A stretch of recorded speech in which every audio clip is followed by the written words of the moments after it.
ఓం సాయిరామ్. సమర్థ సద్గురు శ్రీ సాయినాథ్ మహారాజ్ కీ జై. సాయి భక్తులందరికీ కూడా నా నమస్కారం అండి. అందరూ ఎలా ఉన్నారు? ఆ సాయినాథుని కృపా కటాక్షాలు మనందరిపైన ఉండాలని మనస్ఫూర్తిగా కోరుకుంటున్నాను. ఇక ఈరోజు వీడియోలో బాబా గారు ఏం చెప్పబోతున్నారు అని అంటే గనక, ఆదివారం దాకా చాలా జాగ్రత్తగా ఉండు తల్లి.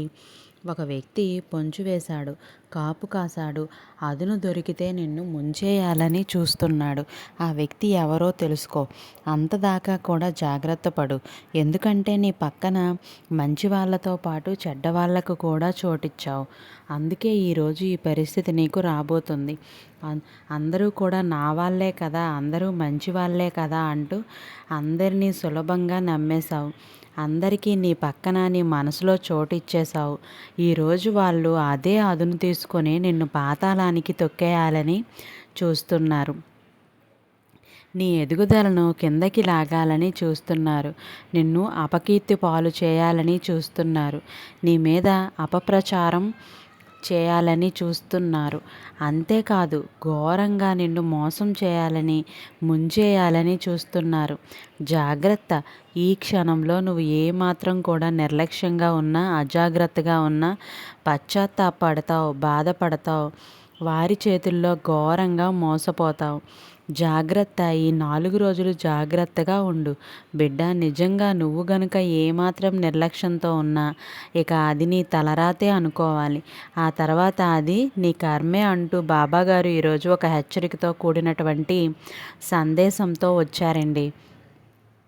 ఎందుకు ఇలా అంటున్నారు అని అంటే, బాబాగారు ఈరోజు ఎందుకు ఇంతలా హెచ్చరిస్తున్నారో ఖచ్చితంగా తెలుసుకోవాలి. ఎందుకంటే మనకు ఏదో జరగబోతుంది, లేదా ఏదో ముప్పు రాబోతుంది, ఎక్కడో చిక్కులు పడబోతుంది అని అర్థమవుతుంది కదా. ఇలాంటి స్థితి పరిస్థితులు వస్తేనే బాబాగారు మనకు ఇలాంటి సందేశాలు, సూచనలు అందిస్తూ ఉంటారు. మనం గనక ఆ సమయంలో హెచ్చరికతో ఉండి బాబాగారి సందేశాలను విని అర్థం చేసుకున్నాము అంటే, బాబాగారి సందేశాలను అందుకున్నాము అంటే, అలా బాబాగారి అడుగుజాడల్లో నడుచుకుంటూ వెళ్ళి బాబాగారి గొడుగు నీడ కిందకి వెళ్ళిపోతే ఒక్కసారి ఇంకా ఎలాంటి మోసాలు, కుట్రలు ఏవి కూడా జరగవు. కష్టాలు, కన్నీళ్ళు ఏవి కూడా మన దరి చేరవు. ఎందుకంటే బాబాగారు మనల్ని రక్షిస్తూ ఉంటారు కాబట్టి, సదా మనల్ని రక్షిస్తూనే ఉంటారు కాబట్టి, శ్రీరామ రక్షలా కాబట్టి, బాబాగారు ఇచ్చే ప్రతి ఒక్క సందేశాన్ని అందుకున్నాము అంటే ఆయనకు ప్రియమైన బిడ్డలుగా మారుతాం. ఆయన చెప్పిన ప్రతి మాటని మనం ఆచరణలో పెట్టి అలా గనక మనం నడిచాము అంటే, బాబాగారు చూపిన దారిలో మనం నడిచాము అంటే ఆయన ఇంకా మనల్ని ప్రతి నిమిషం కూడా కంటికి రెప్పలా కాపాడుతూనే ఉంటారు. బాబాగారి భక్తులైన ప్రతి ఒక్కరూ కూడా వీడియోని ఎక్కడ స్కిప్ చేయకుండా, మిస్ చేయకుండా చివరి వరకు మాత్రం ఈ వీడియోని చూస్తూ ఉండండి. అప్పుడే బాబాగారు ఏం చెప్తున్నారో అన్నది అర్థమవుతుంది.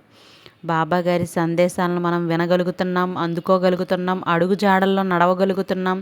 మీరు ఇంకా లైక్ ఇవ్వకపోతే కనుక బాబాగారి కోసం ఒక్క చిన్న లైక్ అయితే ఇచ్చేసేయండి. మన ఛానల్ని ఫస్ట్ టైం చూస్తున్న వాళ్ళైతే ఛానల్ సబ్స్క్రైబ్ చేసుకోండి. మీ సపోర్ట్ నాకు అందివ్వండి. ప్రతి ఒక్కరూ కూడాను బాబాగారు చెప్పే ప్రతి మాటని కూడాను విన్నట్లయితే ఖచ్చితంగా శ్రద్ధ, సబూరి అని కామెంట్ అయితే చేయండి. ఆదివారం వరకు చాలా జాగ్రత్తగా ఉండాలి తల్లి. ఎందుకంటే ఒక వ్యక్తి వలన నీ జీవితం పూర్తిగా మారిపోతుంది. ఒక వ్యక్తి వలన నీ జీవితం తలకిందులు కాబోతుంది. ఇప్పుడు నీ మనసులో ఒక అనుమానం రావచ్చు, ఒక ప్రశ్న తలెత్తవచ్చు. అదేంటి బాబా, ఒక మనిషి వల్ల నా జీవితం మారటం ఏంటి, తలకిందులు కావటం ఏంటి అని అనుకుంటున్నావు కదా. నిజంగా రేపటి రోజున ఒక వ్యక్తి ద్వారా నీకు నీ జీవితంలో చాలా అంటే అనుకోనటువంటి సంఘటనలు, అలాగే కొన్ని రహస్యాలు, అలాగే కొన్ని నిజాలు అయితే రేపటి రోజున నువ్వు తెలుసుకోబోతున్నావు. రేపటి రోజున నీకు నిజంగా కొన్ని ఆశ్చర్యమైనటువంటి సంఘటనలు జరగబోతున్నాయి. ఎందుకు అంటే సమాజంలో కొంతమంది కావాలనే నీకు ఏదో ఒక విధంగా చెడ్డ పేరు తెప్పించాలని ప్రయత్నం చేస్తూ ఉంటారు. కాబట్టి అలాంటి వారి పట్ల తప్పకుండా నువ్వైతే అప్రమత్తంగా ఉండి తీరాలి. జాగ్రత్తగా ఉండి తీరాలి బిడ్డ. ఏ మాత్రం అసలు అజాగ్రత్త అనేది వద్దు. నిర్లక్ష్యం వద్దు. ఎందుకంటే నువ్వు బ్రతుకున్నది జనాల మధ్య, జన సమాజంలో కాబట్టి నీ పక్కన మంచివారు ఉంటారు, చెడ్డవారు కూడా ఉంటారు. నీ ఎదుగుదలని ప్రోత్సహించే వాళ్ళు ఉంటారు. నీ ఎదుగుదలను చూసి కుళ్ళుకునేవారు ఉంటారు. నిజానికి నీ ఎదుగుదలని నువ్వు తిని చూసి ఆనందపడే కళ్ళ కంటే కుళ్ళుకునే కళ్ళే ఎక్కువ ఉంటాయి. కానీ వారు బయటికి ప్రత్యేకంగా కనిపించరు. బిడ్డ, వీరు చెడ్డవారు, వీరిది చెడ్డ దృష్టి, వీరి మనసులో చెడు ఆలోచనలు ఉన్నాయి అని ప్రత్యేకంగా కనిపించరు వాళ్ళు. కానీ మనసులో కుళ్ళు కుతంత్రం నింపుకొని ఉంటారు. ఎప్పుడు అదును దొరుకుతుందా, నిన్ను కాళ్ళు పట్టుకొని కిందకి లాగేద్దామా, వెనక్కి లాగేద్దామా అన్నట్టు చూస్తూ ఉంటారు. ఎదురు చూస్తూ ఉంటారు. అవకాశం కోసం పొంచు వేస్తారు, మాట వేస్తారు. ఎందుకంటే నేను కూడా వీరిలాగే కష్టపడుతున్నాను కదా, వీరు ఇంత త్వరగా ఎలా ఎదిగిపోయారు, వీరు ఇంత మంచిగా ఎలా ఉంటున్నారు, నేను వీరి స్థాయికి వెళ్ళలేకపోతున్నానే అనే ఒక ఉక్రోషంతో, ఒక కోపంతో ఇలా చేస్తూ ఉంటారు. అలాంటి ఒక వ్యక్తి వల్ల నువ్వు వచ్చే ఆదివారంలోపు మోసపోయే ప్రమాదం ఉంది. ఏదైనా చేయటానికి వెనుకాడరు. కాబట్టి జాగ్రత్త అని ప్రతి నిమిషము కూడా నువ్వు ఎంతో జాగ్రత్తగా ఉండాలి. ఏ మాత్రం కూడా అజాగ్రత్త వద్దు.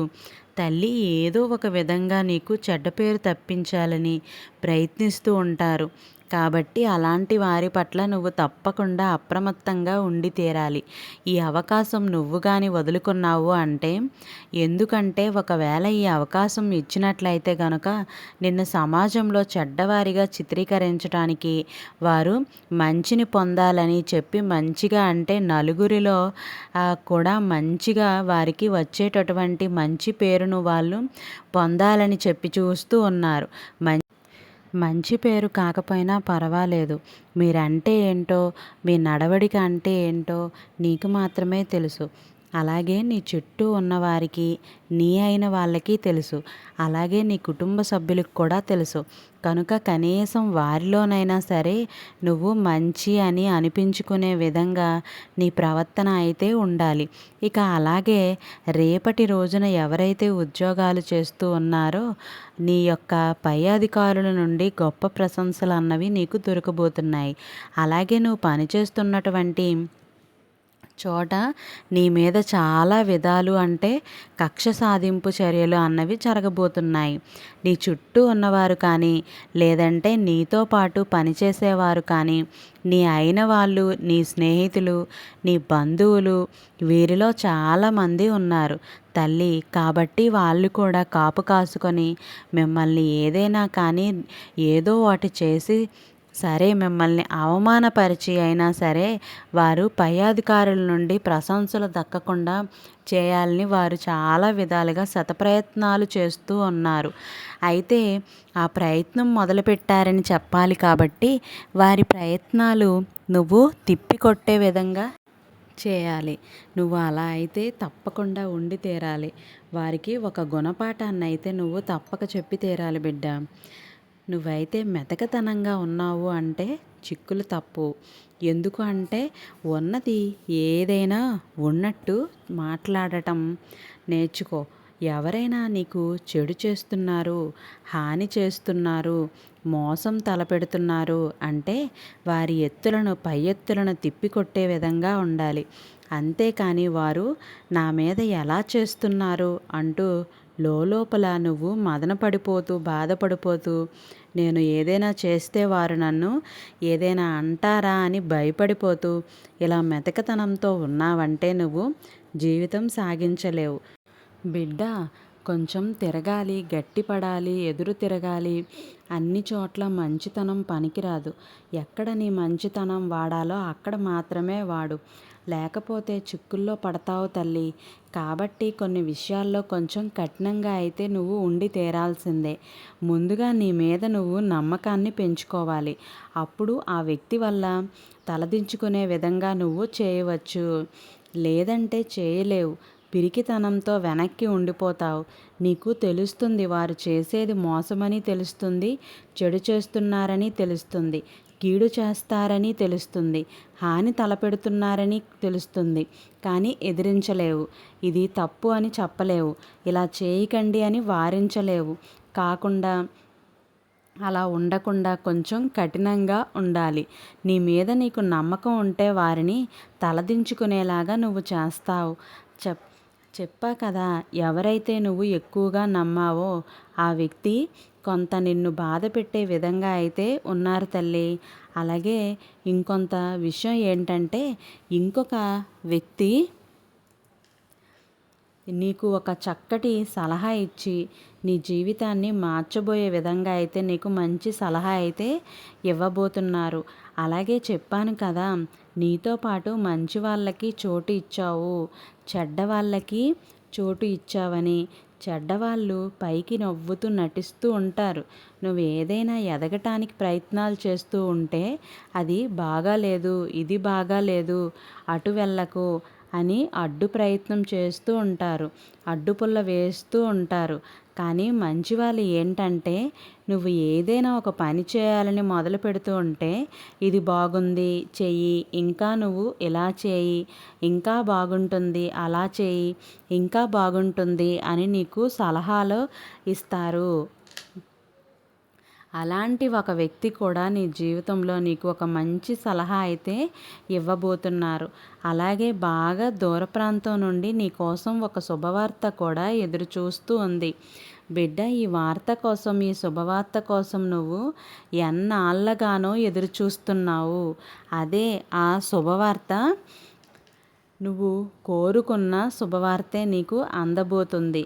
కొంచెం పొద్దుపోయిన తర్వాత అయినా సరే ఆ శుభవార్త అనేది ఖచ్చితంగా నువ్వు ఆదివారం రోజులోపు తప్పకుండా విని తీరుతావు. అలాగే నీ మనసుకి కొంచెం చిరాగ్గా ఉంటుంది. దానికోసం నువ్వు మనసు ప్రశాంతంగా ఉంచుకోవాలి అని ఆరాటపడతావు. అలాంటి సమయంలో నీ సాయి ధ్యానం చేసుకో. నీ సాయి స్మరణ చేసుకో. ఒక్కసారి కుదిరితే నీ సాయి మందిరానికి వెళ్ళి కాసేపు నీ సాయి ఎదురుగా కూర్చొని నీ సాయి కళ్ళల్లోకి కళ్ళు పెట్టి చూడు. బిడ్డ, నీ కష్టాలన్నీ కూడా తీరిపోతాయి అనిపిస్తుంది. మనసుకి ఎనలేని ప్రశాంతత కలుగుతుంది. నీకు నేను ఉన్నాను బిడ్డ, భయపడకు అంటూ నీ సాయి నీకు భరోసా ఇచ్చినట్టు అవుతుంది. నీ తల మీద చెయ్యి పెట్టి ప్రేమగా నిమిరిన భావన నీకు కలుగుతుంది. నీ పక్కనే కూర్చొని నీకు ఓదార్పును చెప్పినట్టు, ధైర్యాన్ని ఇచ్చినట్టు నీ మనసుకు అనిపిస్తుంది. అక్కడే ఉన్న విభూతిని కొంచెం నుదుటిన ధరించు. ఇంటికి తీసుకువచ్చి ప్రతిరోజు కూడా స్నానం చేశాక విభూతిని ధరిస్తూ ఉండు.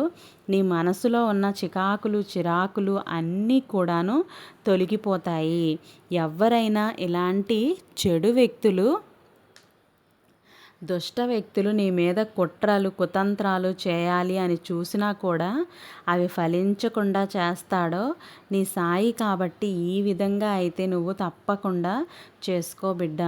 ఇక నువ్వు అనుకుంటూ ఉంటావు కదా, వారిని నేను ఎలా కనిపెట్టాలి బాబా, నేను ఎలా వాళ్ళని పసిగట్టగలను, వారి నుంచి బయటపడాలి, వారి ఆటలను నేను తిప్పి కొట్టాలి అని ఎన్నో సందేహాలు ఇప్పుడు నీ మనసులో చెలరేగుతూ ఉంటాయి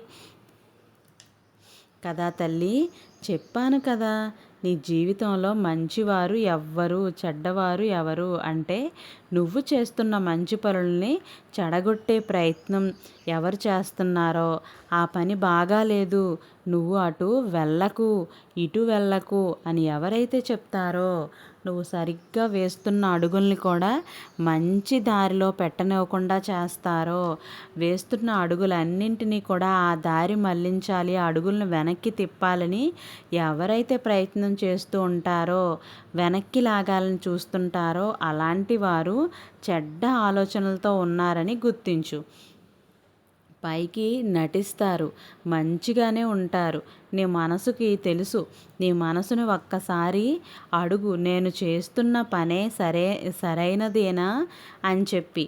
ఖచ్చితంగా నేను మంచి దారిలో వెళ్తున్నానా, మంచి పనే చేస్తున్నానా, ఈ దిశగా వెళ్ళనా వద్దా అని నీ మనసుని అడుగు. నీ మనసు చెప్తుంది ఇది సరైనదే, నువ్వు వెళ్ళు అని. నీ మనసు చెప్తుంది. నీ బాబాకి ఒక్కసారి నీ బాధ్యత అప్పగించు. నీ బాబా ఏదో ఒక